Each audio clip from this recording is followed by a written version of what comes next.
everyone, I hope you're doing well. My name is Katie and I make book-related videos every single Wednesday, and today is election day, so I'm feeling a little nervous and on edge. Now, I hope you guys went out and voted since this video is going up on Wednesday, so the results will be out hopefully today, tomorrow, whatever. Now, in my personal opinion, although both candidates, and you'll understand this reference if you've seen my past few videos, I do think both candidates are kind of potato people, but I do hope that regardless of who you're voting for, you looked at the information objectively, went out and voted. Anyway, that's not what this video is about, although it's slightly related given that we have this opportunity to vote.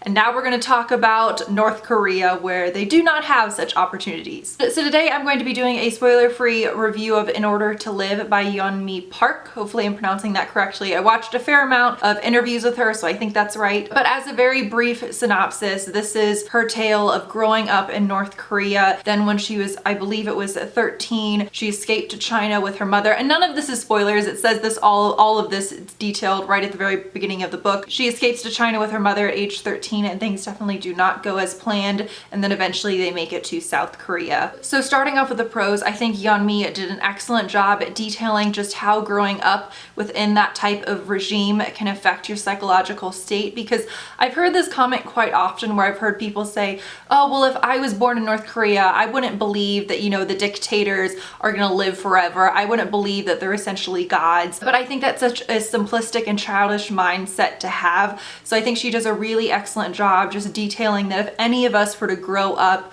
within North Korea, many of us would of course believe whatever the dictators were saying. One thing that's reiterated throughout the book is that her mother continually told her that even the mice, I think it was, can hear her thoughts and hear what she's saying. And so it's just that kind of continually oppressive culture on top of there being famines and not being food and not having money. I also think she does a really excellent job balancing the horror of North Korea while also making it inspiring as well. I was a little bit concerned that things were just going to be kind of glossed over because, you know, maybe they were afraid people wouldn't read the book if it was too graphic or things like that. And although sometimes things are very slightly glossed over, as a whole, she definitely doesn't let the reader avert their eyes to the horror that was going on in North Korea and the things that happened to her, her mother, her sister, her father, and just the people around her. And I think that's really important with this type of book. And I know some people might disagree and say, oh, well, this book is filled with so many various kinds of trigger words. We're talking about a nonfiction book about North Korea, and I don't think if it was as realistic as it was, the point would have been able to get across. And I can't get into why the book was personally inspiring without spoiling it, so I won't get into specifics. I remember watching a review from, I think it was Well Done Books. I'm probably gonna paraphrase what he said completely incorrectly because obviously I can't even remember if he was the one who made this comment, but I remember he said that if you close this book and the only thing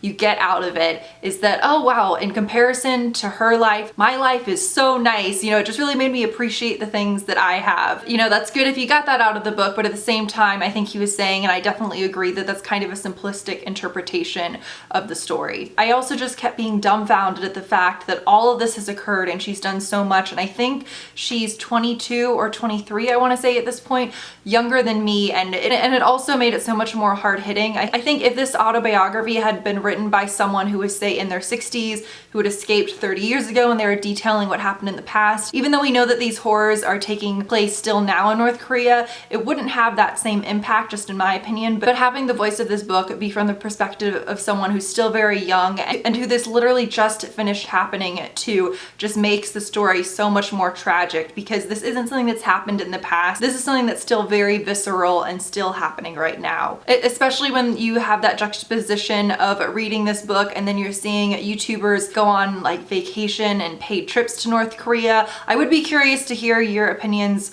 on that aspect, just because we're talking about North Korea. I'm a YouTuber, I'm sure some of you guys are and watch YouTube videos as well, but there was a lot of controversy recently about YouTubers kind of going to North Korea on these vacations and then not denouncing anything that was happening. And obviously they were being presented this quite rose-colored view of North Korea, but then you had other people saying, no, I'm sure YouTubers understood what was going on, but they couldn't denounce North Korea without possibly harming the other people that they were meeting in the video if they were to say that the trip was bad or anything like that. And I could completely see that being the case, but I'm also of the mindset that if all we're being presented with is this rose-colored view from YouTubers because, you know, they're scared about harming the people who are in that video by saying something negative, then what is the point of having those videos in the first place? Anyway, that's completely unrelated, but overall I did enjoy the writing of this book so much as well. I'll get into the cons in a second. Actually, I will just right now because there's only one. The start of the book felt a little bit flat when Yeonmi is detailing the history of her grandparents. It really kind of was a bit slow for the first, say, fourth of the book, but then it picked up and I enjoyed the writing style so much more, and it was really much more lyrical and beautiful than I was anticipating. I also think, and I could be completely wrong, I don't think I've actually read an autobiography before, and I did